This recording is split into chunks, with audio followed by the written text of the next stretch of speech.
Welcome to the November 24th, 2025 meeting of the Sandusky City Commission. We will have an invocation offered by myself, followed by the Pledge of Allegiance. First, I'd like to take a moment and ask for a moment of silence for Susan Murray, who passed away a week ago. Susan was a friend to many Sanduskians and to most of us at this table. Susan was that person who cared deeply about this city and was so supportive of all that Sandusky was about. A moment of silence.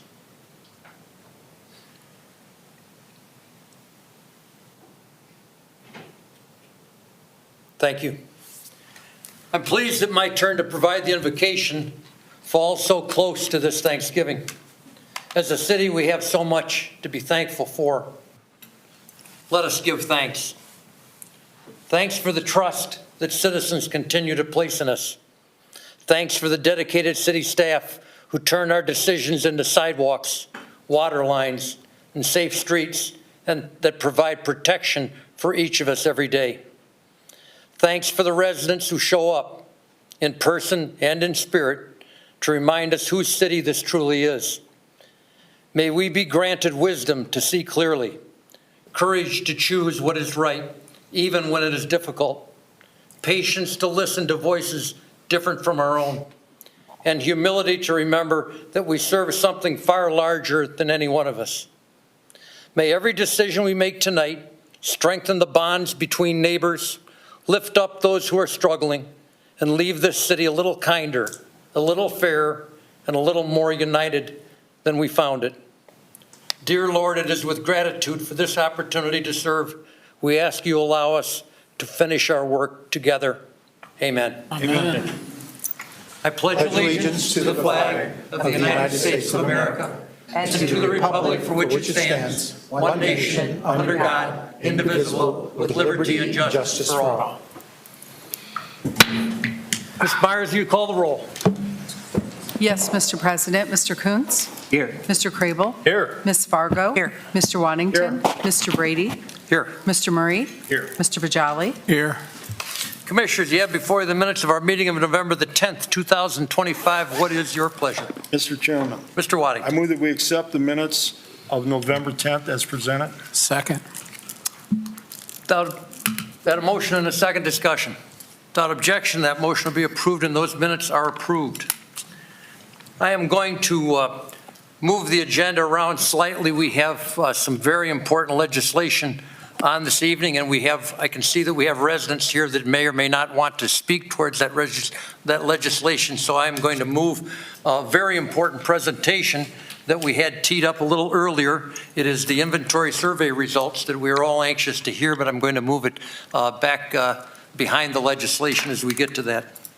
So we will move to residents' comments on any item regarding tonight's agenda. Seeing no one rushing to the podium, we will move right along. Commissioners, have before you several communications from staff recommending various pieces of legislation. Can I have a motion to approve those? So moved. Second. Then a motion and a second discussion. Without objection, that motion will be approved, and hearing no objection, that motion is approved. Commissioners, we have 8 items on the consent agenda this evening. Do any of you wish to move any of those items to our regular agenda? I was certain that one of you would motion to move item E to the regular agenda just so we could hear the pronunciation of those 20 chemicals we're going to be buying. I guess once again, Ms. Myers, you're going to get off the hook. Ms. Myers, will you present the consent agenda? Item A, approval of general appropriations amendment number 5. Item B, approval of insurance renewal with Reinhardt Walters Danner. Item C, approval of calendar year 2025 wastewater treatment plant annual discharge fee to EPA. Item D, approval of calendar year 2026 Big Island Waterworks annual license to operate fee to EPA. Item E, approval of calendar year 2026 chemical contracts for Big Island Waterworks and wastewater treatment plant. Item F, approval of site agreement with HapCap and Barron's Bus for Go Bus services. Item G, approval of transportation contract with Erie County Board of Developmental Disabilities. Item H, permission to dispose of unneeded items. Commissioners, having heard these ordinances, what is your pleasure?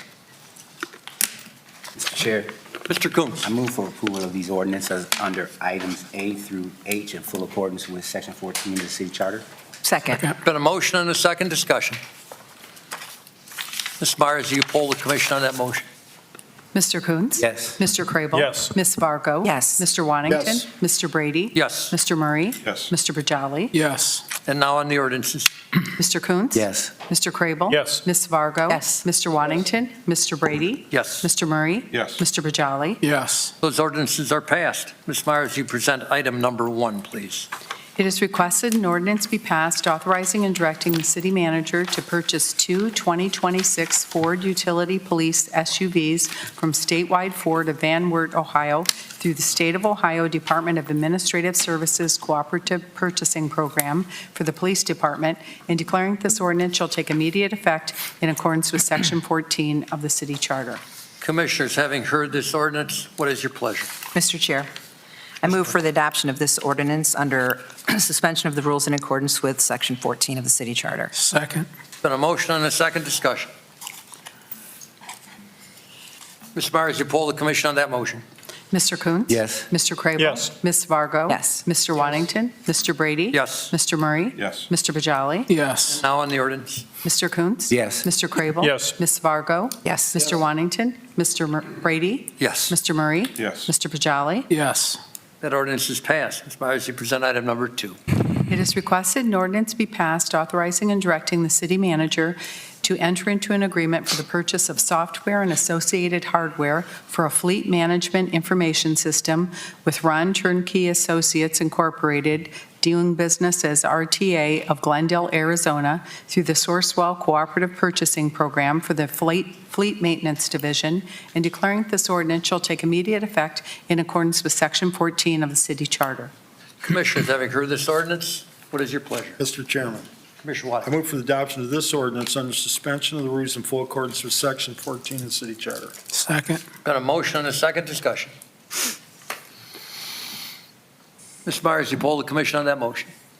Mr. Coons? Yes. Mr. Crable? Yes. Ms. Fargo? Yes. Mr. Wantington? Mr. Brady? Yes. Mr. Murray? Yes. Mr. Bajali? Yes. And now on the ordinance. Mr. Coons? Yes. Mr. Crable? Yes. Ms. Fargo? Yes. Mr. Wantington? Yes. Mr. Brady? Yes. Mr. Murray? Yes. Mr. Bajali? Yes. That ordinance is passed. Ms. Myers, you present item number 3. It is requested an ordinance be passed authorizing and directing the city manager to enter into an enterprise zone agreement with LEWCO Incorporated relating to property located at 706 Lane Street, and declaring this ordinance shall take immediate effect in accordance with Section 14 of the city charter. Commissioners, having heard this ordinance, how do you wish to proceed? Mr. Chairman, Mr. Bajali. I would move to adopt this ordinance in accordance with Section 14 of the City Charter. Second. Been a motion and a second discussion. Ms. Myers, you poll the commission on that motion. Mr. Coons? Abstain. Mr. Crable? Yes. Ms. Fargo? Yes. Mr. Wantington? Yes. Mr. Brady? Yes. Mr. Murray? Yes. Mr. Bajali? Yes. And now on the ordinance. Mr. Coons? Abstain. Mr. Crable? Yes. Ms. Fargo? Yes. Mr. Wantington? Yes. Mr. Brady? Yes. Mr. Murray? Yes. Mr. Bajali? Yes. That ordinance is passed. Ms. Myers, you present item number 4, please. It is requested an ordinance be passed authorizing and directing the city manager to enter into a purchase and sale agreement with Sandcity LLC for the acquisition of City Hall property located at 240 Columbus Avenue, Sandusky, and declaring this ordinance shall take immediate effect in accordance with Section 14 of the city charter. Commissioners, having heard this ordinance, what is your pleasure? Mr. Chairman, Mr. Crable. I move approval of this ordinance in full accordance with Section 14 of the City Charter. Second. Second. Been a motion and a second discussion. Mr. Chairman, Mr. Murray. I'm delighted we're finally at the end of this long haul. It was more than 7 years ago we began to look at how it is we could put together a very, very complicated financing package and lease arrangement along with tax credits and a number of other things that our former employee, Matt Lasko, put together. And that required that the building be, the space that we're in right now had to be owned by a private entity for 7 years in order to be able to take advantage of the historic tax credits, excuse me. Those are now about to run off, and so we are in a position to purchase this building. In a sense, we're burning the mortgage tonight, in a way. We've been renting this facility over this period of time. Our finance director, Ms. Reeder, has carefully squirreled away the money so that we have all the money that we need to make this purchase. And our city manager has shrewdly negotiated over a long period of time to get the best deal for our city, and I'm very appreciative of that. And this is a wonderful facility to be in. We've spent a lot of time dealing with the bulk of the communication, or the complicated, this is a condominium, in effect. It's a very elaborate condominium. And so the building is shared by different owners, and so we had to work all that out. That all took a long time, and kudos to staff for sticking with that, working out all of those many details and delivering to us our home. So thank you for all of that. Mr. Chair. Mr. Crable. I too would like to congratulate staff, in particular Michelle and John, for the efforts that they've made. I also want to congratulate our law department for putting together the condominium agreement. It's no small thing. It's kind of a complex matter. Familiar with it, though not for this kind of a project, but well done by one and all, and I'm very glad to see that we are able to pay cash. Ms. Fargo. Actually, ditto to what Mr. Crable said. I wanted to thank our law director and Melanie in the back, assistant law director. It was very complex, and talking to our city manager, John, he shared with us that it was a very complex law situation, and they did a great job and got us the best deal that we could, so thank you very much. You know, one of the collateral benefits of paying this off a year early is the fact that we are not going to be paying a little more than $250,000 in lease payments over the next year. That's $250,000 to go directly to the bottom line. And I want to roll the clock back about 4 years. One of the very first conversations that I had with the then newly elected Commissioner Pajali was, how are we going to pull this off? How are we going to pay for City Hall? Because he knew, and I knew, that that moment was going to come. I didn't think it was going to come during our administration, because it should have come a year from now. I didn't have an answer for him then, but there are two people in this room that had the answer, and they didn't tell me until about 6 months ago. That was our finance director and our city manager. Those two collaborated and stuffed away enough money over the last 4 years to pull this off tonight. So the law department did a great job getting the documents together. Michelle and Mr. Orzak pulled together a great job in finding the money to do this. So thanks to all of them. I guess we got to vote on this, don't we? Yeah, I hope so. Mr. Myers, will you poll the commission on the motion? Mr. Coons? Yes. Mr. Crable? Yes. Ms. Fargo? Yes. Mr. Yes. Wantington? Mr. Brady? Yes. Mr. Murray? Yes. Mr. Pajali? Yes. And now on the ordinance. Mr. Coons? Yes. Mr. Crable? Yes. Ms. Fargo? Yes. Mr. Wantington? Mr. Brady? Yes. Mr. Murray? Yes. Mr. Pajali? Yes. That ordinance is passed. Ms. Myers, you present the next item on the agenda. It is requested an ordinance be passed authorizing and directing the city manager to enter into a design-build contract with Janotta and Herner of Monroeville, Ohio, for the Sandusky Recreation Center project, and declaring this ordinance shall take immediate effect in accordance with Section 14 of the city charter. Commissioners, having heard this ordinance, how do you wish to proceed? Mr. Chairman, Mr. Crable. I would move approval of this ordinance in full keeping with Section 14 of the city charter. Second. Been a motion and a second discussion.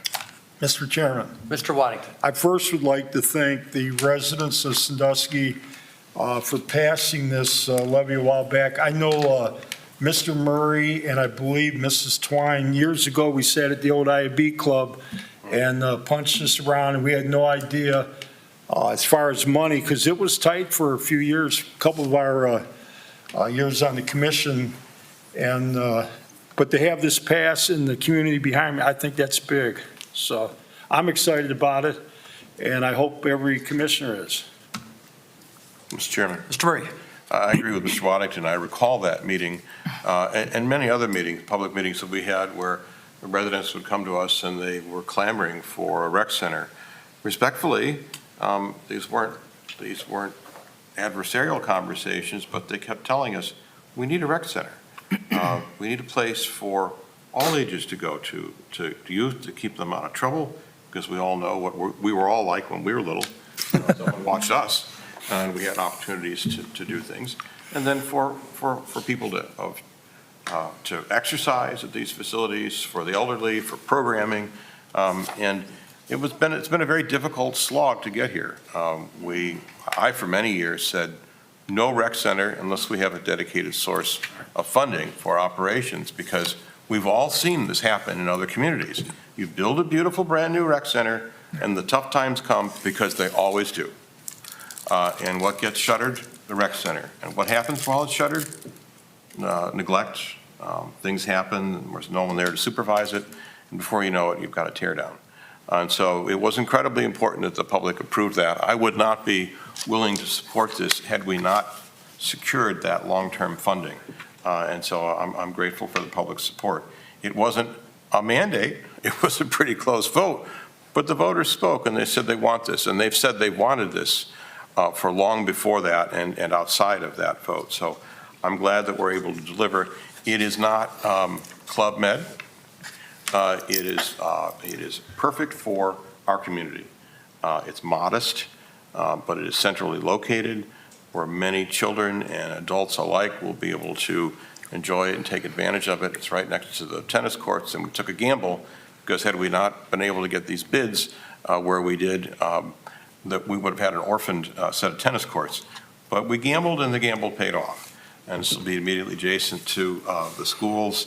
And I just think it's a wonderful thing that we are finally able to deliver this for our community. We had a lot of conversations along the way in terms of what programming was going to look like.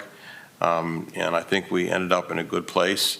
And it'll be up to future commissioners and commissions and staff to figure out how to staff this, how to finance it, and fine-tune the programming depending upon the needs that are presented and what gets utilized. But I'm delighted that we are able to deliver this on the way out the door, so I'm going to regard this as my Christmas present.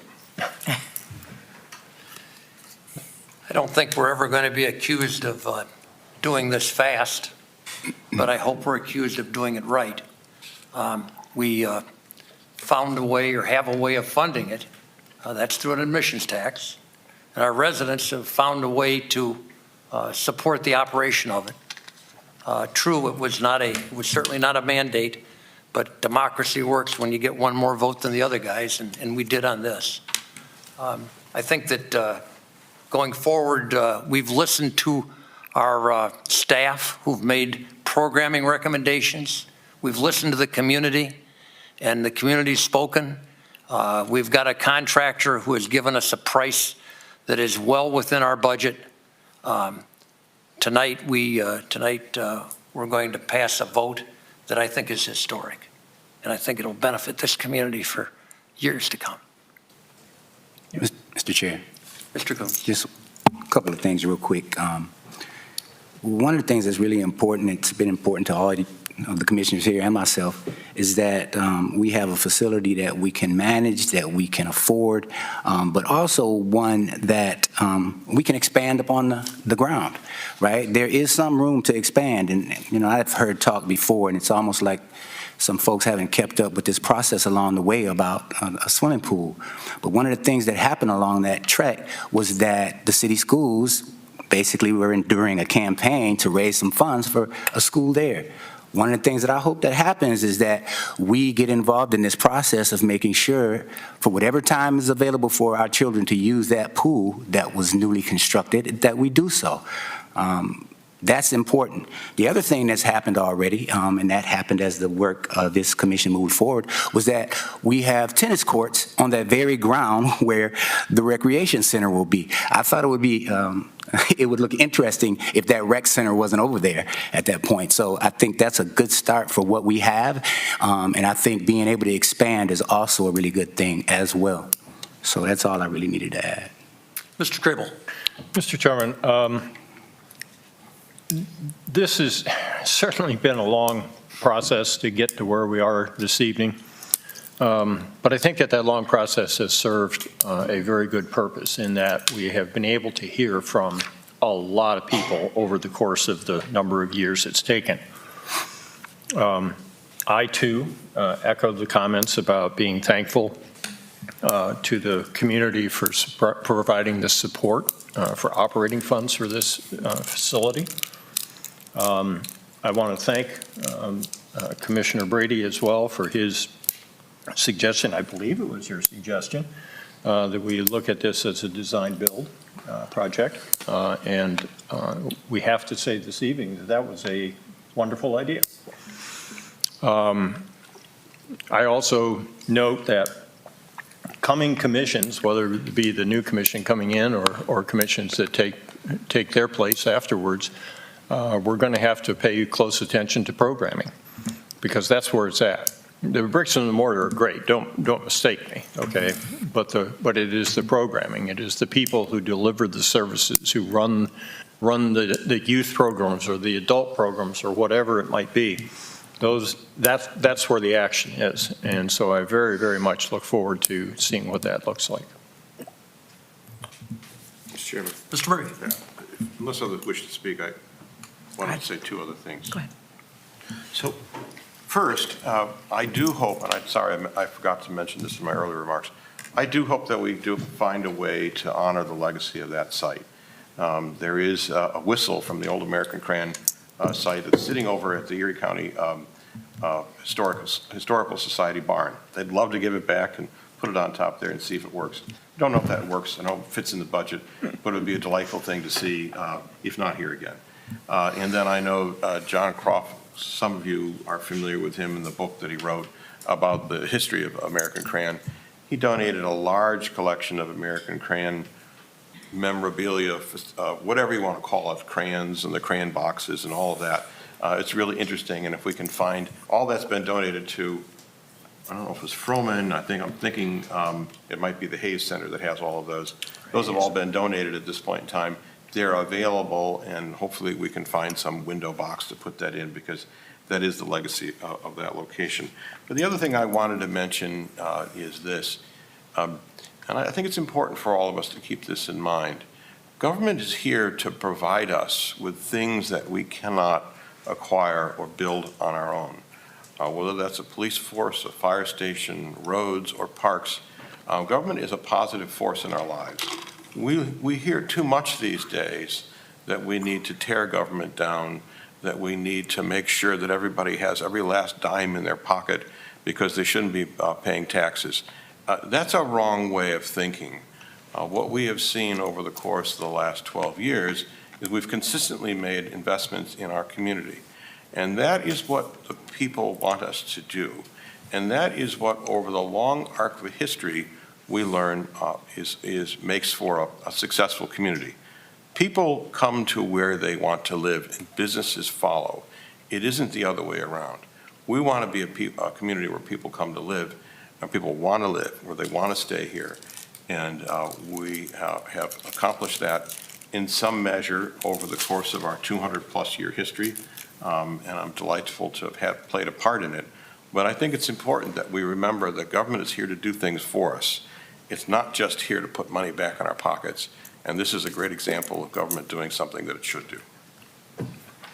Mr. Chair. Ms. Fargo. I want to say thank you to Commissioner Brady, Commissioner Murray. I know you've been here, and Commissioner Waddington, you've been here the longest trying to get this done, and it's not easy, and as everyone said already, it's been a long time coming.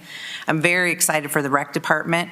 You guys do such a great job as it is in providing so many awesome opportunities for our kids, for families, whatever it may be, and you keep coming up with new ideas. We got to keep Jason hidden somewhere so he can't keep coming up with new ideas. But Tondra does an incredible job with the kids at middle school, and I can't wait to see what you can do with the opportunities that we are going to be before us at this new building. And, I think it's really important to take a look at what Janotta and Herner did too. I think it's really a great opportunity that they looked at they redesigned it for us to make it affordable for us to do this. And I had a nice conversation with one of our incoming commissioners today, Mr. Peugeot, and we were both reminiscing about what it was like to have the Y and how much fun that was, meeting friends, learning to swim there, doing all those things. Now, yes, we are not going to have a pool, and we are going to continue to push the schools to make sure that they do more for our youth with swimming. I think that's really important where we live. But to our rec center, it's going to be an opportunity for relationships to be built, friendships to be built, great athletes to be born, elderly to take walks, old people like myself, middle-aged, to go work out a little bit, lift little weights, not run. But it's very exciting times, and the community's going to have to take part in this as well. I mean, it's not an open door and you just walk in and go. It's not going to be a free opportunity. So we do need to make sure that everyone knows that with something like this, there is cost that is going to come with it, but not significant. Nothing that more normal families, and we've had opportunities for scholarship talk for some kids who can't afford it. So those things are all coming, but right now it's just enjoy it and get excited and get the plans going and get a shovel in the ground. So thank you. Should we vote? Yes, we have to. should. Ms. Myers, will you call the roll on the motion, please? Mr. Kuntz? Yes. Mr. Crable? Yes. Ms. Fargo? Yes. Mr. Waddington? Yes. Mr. Brady? Yes. Mr. Murray? Yes. Mr. Bajali? Yes. Hurry up about it. And now on the ordinance. Mr. Kuntz? Yes. Mr. Crable? Yes. Ms. Fargo? Yes. Mr. Waddington? Yes. Mr. Brady? Yes, Mr. Murray? Yes. Mr. Bajali? Yes. that ordinance is passed. Yes. Thank goodness. We are going to move now to our presentation that we have pushed back into the agenda a bit. It's on our property inventory survey results, and it is performed by the Western Reserve Land Conservatory. And it is a very important document that is going to enlighten us.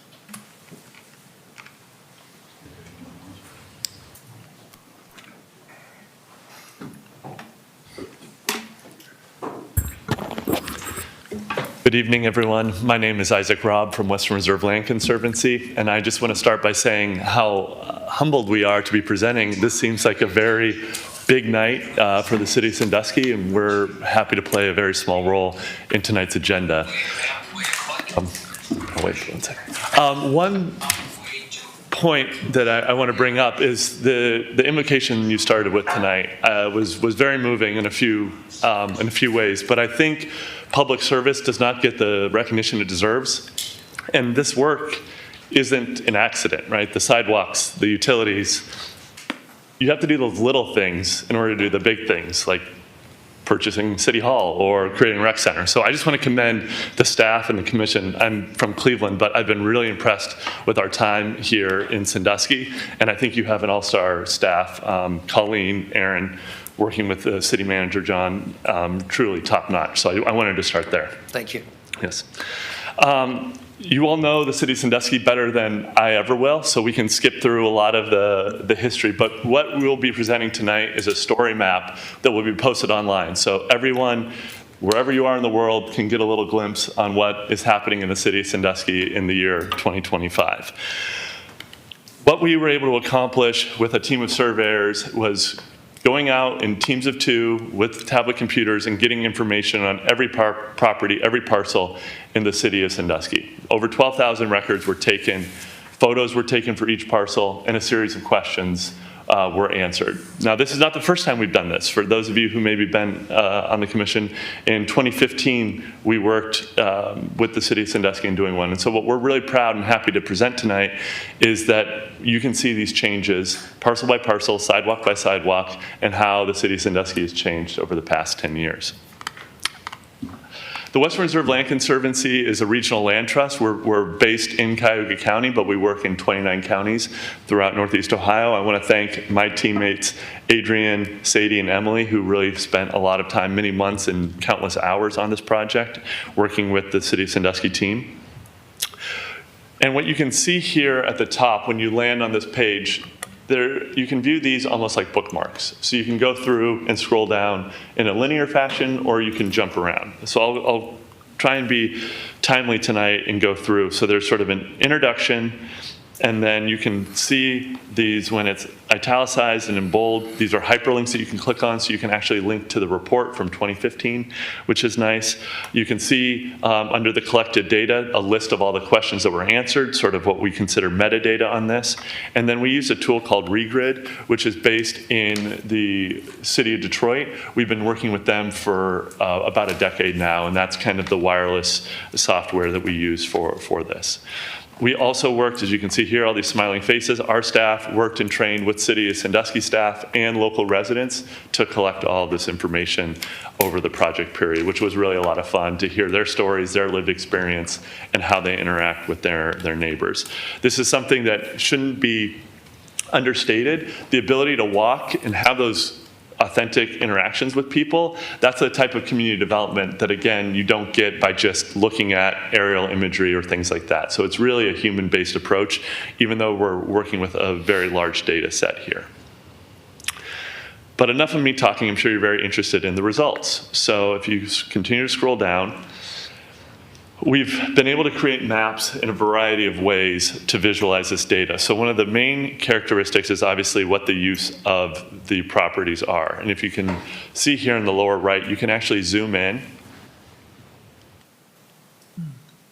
and then click around and select parcels. So it's a little different than our PDF 10 years ago. But then you can see, beautiful home here. You can click on the photo to enlarge it, and then it has information listed below. These property conditions range from roof, siding, porch, things of that nature, if it's occupied. And what's really nice about working with this Regrid company is that they actually have parcel data, publicly available parcel data for every parcel in the entire United States, continental United States. So existing data like your zoning code, tax information is all integrated, and so that might not be showing here, but the city staff has all of this combined data in both Excel and GIS shapefiles, which is really impressive. And then if you continue to scroll down, you can see out of the 12,242 parcels in the city, 9,200 are occupied structures. You have a little over 1,500 vacant lots, others. And that column with parcels is the absolute count. And then in blue, that would be the acres, right? So it's trying to get the most comprehensive approach, because you might have a parcel that's a tenth of an acre, you might have a parcel that's 10 acres. And so really to be able to break it down by land use to see what the composition of the city of Sandusky is. Then we also, like I mentioned, broke it down by zoning. So you can see residential, business, commercial. Under residential, we have two-family, multifamily, industrial, and you can click around and zoom in as you like.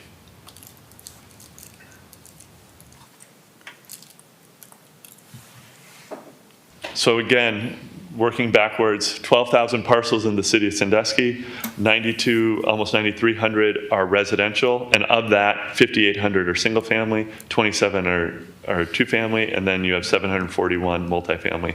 So again, it's a really nice snapshot to see. As we all know, residential housing makes up so much of what makes our communities special and unique. One of the commissioners was saying, what is going to draw people here? And as we live in a state with aging housing stock, it's really important to keep that laser focus on the condition of your buildings, and we're happy to say that you guys have been doing a fantastic job of that. We gave each structure a letter grade, similar to being a student with your report card, A through F. A would be excellent, and going down to F would be hazardous and needs to be removed immediately. An A property could be a brand new home, it could be a century home. It doesn't have to be architecturally significant, it could be a little bungalow or a shotgun house and everything in between. It's just, is the condition from an exterior determining what the grade will be. And you can see sort of here in blue and then pink, those that are occupied versus vacant. And then you can zoom in, and we've highlighted everything here that's highlighted would be an occupied A, and everything, I'll zoom out a little bit so you can see, just because there aren't many of them, but that would maybe be a vacant A. Vacancy is determined at the time of survey, right? And I'll get a little bit more on how we created vacancy indicators as well. But that's an example of an A property in your city. B is good. That just means minor improvements are necessary. Maybe it would have some peeling paint, a porch that needs new steps, things of that nature, but is totally fine from an occupancy standpoint. C is fair. Here's an example of fair. Maybe the gutters are overgrown. We've done this property inventory in Cleveland 2 times, 2015 and actually 2022.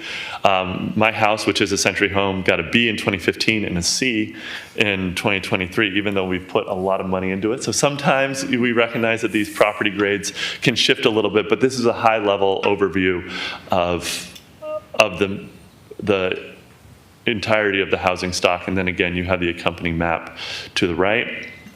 D, deteriorated example, and then F, hazardous, which there are very, very few in the city. So again, here's the breakdown. You have 4,700 and 3,700 occupied A and B structures, which is fantastic, and just a few dozen that received the D or the F score. You can zoom in and click around on all of these as well. And here's the breakdown of the vacancy. And we did sort of points here, so you can sort of see exactly where those vacant structures are. And this is something that was really great working with your staff. We created a vacancy indicator. So not only is it the record that the property surveyor took, but it's combining with the U.S. Postal Service vacancy that we get through the regrid. And then we received water shutoff records from the city, and we created a blended score. So if all 3 of those indicators hit that a property was vacant, that was definitely vacant, which you can see here. If 2 of the 3 were scored as vacant, that was a probable vacant. And then if only 1 of the 3, that was a possible vacant. So again, we recognize these data sources are always changing. We've noticed that the USPS data lags a little bit more than others. So again, here is the indication of what the vacancy data shows. And again, in the summer of 2025, you only had 112 parcels that were deemed vacant, and most of them were in this probably indefinitely vacant category. We also did a ranked list of some of the most common issues. This is helpful for determining what your next strategy is going to be. So in Cleveland, we have a lot of issues with lead-based paint. So the city has created a paint program that residents can apply for. And so looking at this data, we like to say data doesn't make us smarter, but it does keep us more informed. And one thing that I've really appreciated working with your staff is you are a very visionary municipality in a lot of ways, but you do the little things right in order to get to those big things. And so here's really a clear-headed approach on maybe what those next steps are that you guys should be focusing in on from a housing condition. But what's really great to see is just the changes and improvements that you've seen in the city. And what this does as well, and we have the raw data that we've shared with the municipality, but if you sort of scroll to the right, you see the 2025 data. And if you pull the slider to the right, I know oohs and ahs are okay. Oohs and ahs are okay. And then you can zoom in and do that comparative analysis. Again, this is rarely unique. We don't have a lot of people, municipalities that have committed to doing this. A lot of times people don't like that accountability, right? They're afraid what the data is going to show. And I appreciate the courage that you all have shown by going through this process. So again, what you can see is you're seeing an uptick. And again, the good thing is nothing drastic has happened, right? When I started working at the Land Conservancy, it was after the foreclosure crisis. Things were in a really, really tough state. So you haven't seen a huge swing, but the swings you have seen have been very positive. So an increase in occupied A and B, a slight decrease in C properties, which isn't a bad thing because that is corresponding with properties being improved. And then a decrease in the D and F properties, which is fantastic. Same thing in change of vacancy. You've seen a huge decrease in the vacancy of those A and B properties. Things are getting filled. And then a slight increase in the DNF, but again, you have 112 total parcels that are vacant in the city, so you're not talking about a huge denominator there. And then this is another interesting one that municipalities and your city really pushed us to evaluate. So this is, how do those grades change based on ownership type? We're not saying that this is 100% accurate. Ownership, obviously, as you know, is an ever-changing, nebulous thing. But we broke down things that had tax mailing addresses that were concurrent with the mailing address of the parcel to see what the grades were for parcels that had ownership in Sandusky, had ownership in Ohio, but not in Sandusky, and then had outside ownership. So again, you can sort of see those trends across different ownership type as well. Same thing, owner's mailing address based on vacancy, so you can compare that. And then this is something, unique. You were obviously a beachfront community. A lot of people are come here seasonally, and so we tried, and I'm blanking on the rental data source, but it's in here. But we were able to get short-term rental listings and be able to compare this property data with that as well and sort of see where that is dispersed. And then vacant land, I won't spend a lot of time on this category. I encourage everyone, but we did break this down into 4 different categories. Typical, which would be just a mowed vacant lot. Improved, that could be a community garden, things like that, a side yard perhaps. Wooded lots, which are just kind of patches of microforests. And then distressed vacant lots that maybe have, illegal dumping or things of that nature. In this case, maybe just could use some depaving. And then we also want to recognize that this data is only as good in the framework and the lens that you're looking through. So again, the city has done a fantastic job with the new strategic plan. Colleen's been working, I think, how many homes do you have under construction with the Welcome Home Ohio program? 7. 7 under construction. So again, it's really about taking this data and then either honing in on existing strategies or creating new programs that best meet the needs of your community. And so with that, I think I'm at time. But again, special thank you to Adrian, Sadie, and Emily, as well as the surveyors. Unfortunately, one of the all-star surveyors, Peyton, was not in this photo, and we were hoping he'd be here, but I think he's just finishing up his first semester at Purdue. So with that, I'm happy to answer any questions. And again, it's been an absolute pleasure. And hopefully you'll have us back maybe in another 10 years. Questions or comments, Commissioners? Mr. Chairman, I'd just like to say that this is great. It's going to enhance all our grant writing activities, not just housing, economic development, all those things that you would look up, housing data, forced census. When I was with regional planning, we did a couple of these, and that was circa 2003. Okay. And we did them by hand, and by the time we were done, we didn't do the whole city. We did maybe Kilbourne District. We had piles and piles of paper, and all the pictures like this were on floppy disks. At that time, you had to show all this information because the housing money was competitive. Right. But this is excellent. Yeah. Thank you. And thanks for your hard work in 2003. Mr. Chairman. Mr. Murray. It'd be interesting to see what future commissions and staff recommend with this. We've been through a process where 10 years ago, there was almost nothing that didn't seem to need improvement, and so we had some rather generous grant programs. As we move forward, it will be interesting to see the choices that are made, because you point to, at least the data points to, a possible way to use the grant dollars that we've set aside, or we have been setting aside in recent years, in a more targeted way. Mm-hmm. Do we want to target those to C properties, to bring them into B properties? Do we really need to be granting grants to A properties? Probably not. And we've also had some discussion about putting some income collars on some of these grants. So it'll be interesting to see what staff develops as recommendations and what the commission then follows in terms of the way to leverage the available grant dollars we have with the data that we have. Mr. Chairman.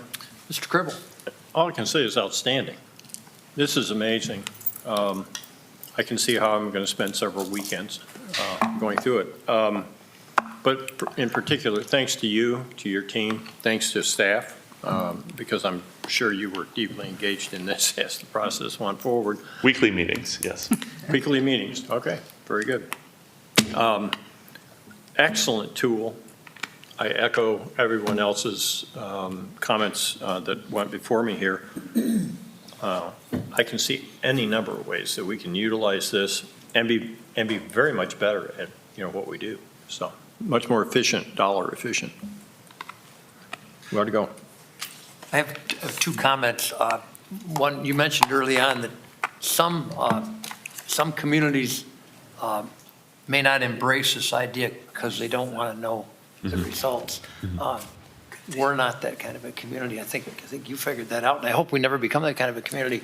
How are you ever going to know where you're going if you don't know where you're at? You're giving us a roadmap, to continue to move forward with these kind of things.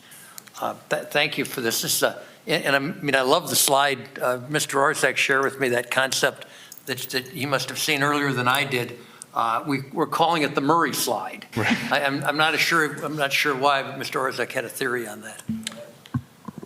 Mr. Murray was the one that was kind of instrumental in pushing this, but I saw a picture of him when he was on commission 20 years ago, and so we wanted to do a Dennis Murray 20 years ago. I do have the photo if anybody wants to see it, and then Dennis Murray now. But it was when he presented this slide, we kind of joked about it, but it is a neat way to see where we were in 2015 and then where we are in 2025. So thanks. Mr. Murray.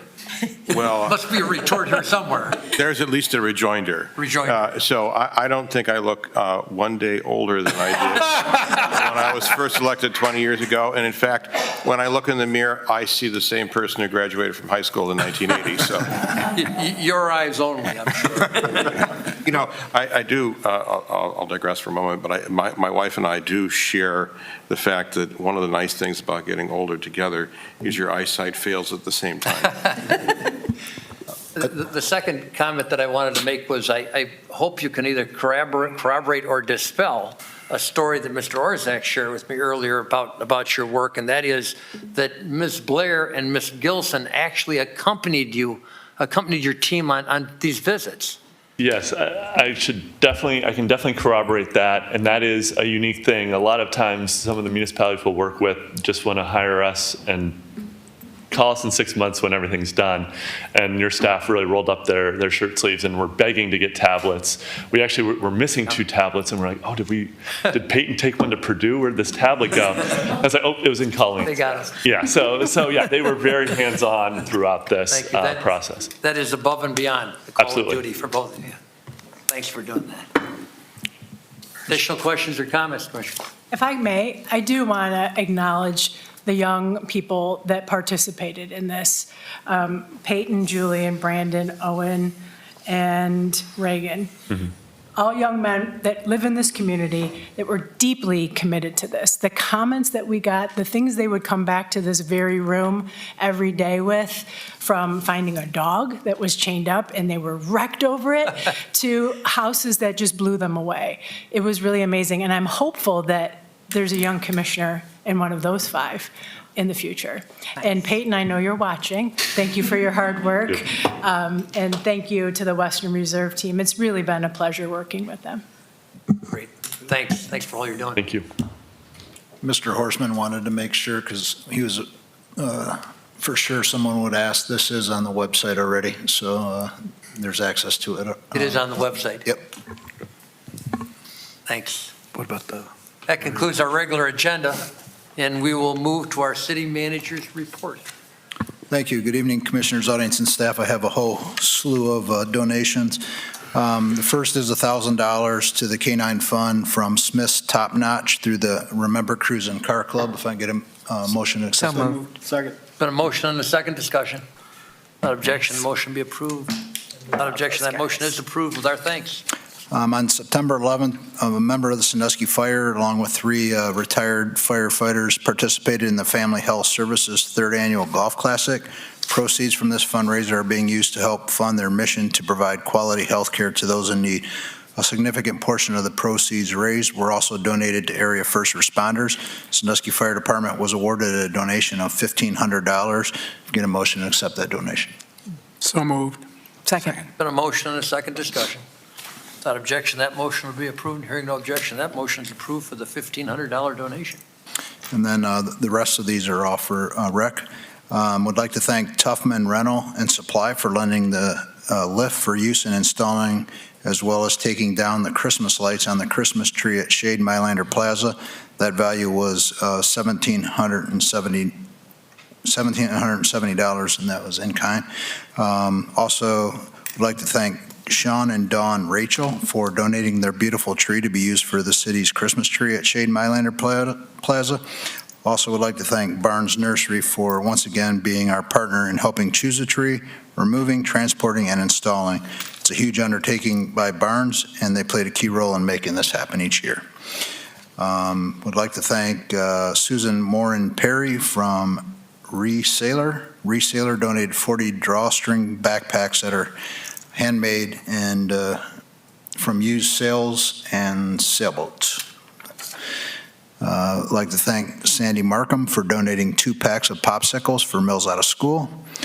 Virginia Orr for donating $470 to the ABC Club at Mills. These are children who have no C's, D's, and F's on their report card and have been coming to do homework for the out-of-school program. The ABC Club then gets a quarterly reward where they go to the movies and enjoy snacks. This quarter they had 34 kids attend. And then O&HM Advisors for donating a case of water, pop, cookies, and napkins for Sandusky Rec. And the last, would like to thank Sandusky Christmas Market for donating $150 to Mills Rec.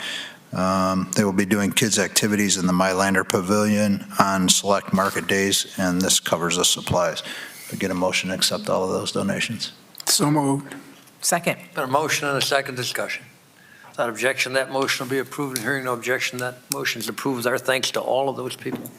And then the Finance Committee will be meeting at 8 o'clock on Friday, December 5th here at City Hall. A general reminder for property owners of vacant dwellings: if your dwelling is expected to remain vacant and unoccupied during the winter months, we highly recommend that you contact the city to turn off the water. This will help prevent your water lines from freezing and breaking, which could lead to costly repairs for the property owner. Customer accounting can be reached at 419-627-5893. As mandated by the EPA, notifications will be sent in early December informing some property owners of the status of their water service line materials that connect the water main to the building. All questions can be directed to Department of Public Works at 419-627-5884, and more information at www.cityofsandusky.com/waterlines. And leaf collection is on schedule. Refer to www.cityofsandusky.com/leaf map for dates for your area. Happy to take any questions that you have. Questions or comments for the city manager? If not, we'll move to items of old business. Any items of old business? Mr. Chairman, Mr. Wadding. a few meetings back, I asked for $2,000 to go towards Karen Share for their toy drive. And tonight, I would like to ask for additional $3,000, it'd be $5,000 total then, for when we do the fill the bin at Karen Share. It's December 6th. It's to be 10 a.m. till noon. And I've been involved with this probably for 15, 18 years. When Pastor Ward was there every year, we always, you got to remember that this place is in the shadow of City Hall, a couple blocks away, okay? And the need is great there. I know Anita Cromer does a great job. She's the new director now of it. And if you drive by there, which I do a lot of mornings, I have coffee and go down and sit at the dock for 20 minutes. But there's always seems to be a line there, so I know the need is still big in our community. Mr. Waddington, that's in the form of a motion. I'll second it. Okay, thank you. Discussion? Ms. Myers, do you poll the commission on that motion? Mr. Coons? Yes. Ms. Fargo? Yes. Mr. Waddington? Yes. Mr. Brady? Yes, Mr. Murray? Yes. Mr. Bajali? Yes. that motion is passed. And that date was December the 6th? Sixth. 9 That's a o'clock? Saturday. No, it's 10 to noon. 10 till noon, okay. Yep. Great. Additional items of old business. Items of new business. Any items of new business, Commissioners? Most of you are probably aware that we have a new municipal court judge taking office in January. And I felt it might be a good gesture on the part of our city to pass a motion to purchase for our new judge, Judge Kaufman, his first magistrate's robe. It is that court is an integral part of our community and certainly an integral part of the business that's conducted throughout this city. And we are looking forward to developing a great relationship with Mr. Kaufman. I know our city manager has spoken with him. I've spoken with him. I think most of you have had a conversation with Mr. Kaufman. I think this is a gesture that can pay dividends for all of us, and we can be proud of the fact that we're robing our new judge. Mr. Chairman. Mr. Murray. I'll make that motion. And I'd like to add that as the commission and the staff moves forward, it's important to have a dialogue with the court. We, for many years, did not have much of a dialogue, and I reached out because we were at a point where it turns out we were subsidizing the court to the tune of at least $100,000, sometimes much more than that, per year. And we had a dialogue with them, and we said, well, that's not really quite right. You guys need to cover your own expenses. We paid for the building and we paid for the utilities, but you need to cover your own expenses. And that's worked out well for the last 9-10 years since we had that conversation. So when those things come up, we're elected officials as well, and we can talk with other elected officials, and we have staff that can talk at a staff level too. So just keep that in mind. They need to keep their budget balanced, but we need to make sure that we make that request if that wanders out of line. Mr. Murray, if that's in the form of a motion, I would like to add that the cost of that robe is $410 plus some shipping costs. So I think if we make, if your motion would include a figure of, say, $500, it probably would cover that. So amended. Second. Been a motion and a second discussion. Ms. Myers, you poll the commission on that motion. Mr. Coons? Yes. Ms. Fargo? Yes. Mr. Wantington? Yes. Mr. Brady? Yes, Mr. Murray? Yes. Mr. Bajali? Yes. that motion is passed. Any additional items in new business? If not, we will move to residents' comments on any item that concerns city business. Seeing no one rushing to the podium, I'll ask for a motion to adjourn. So moved. We're adjourned.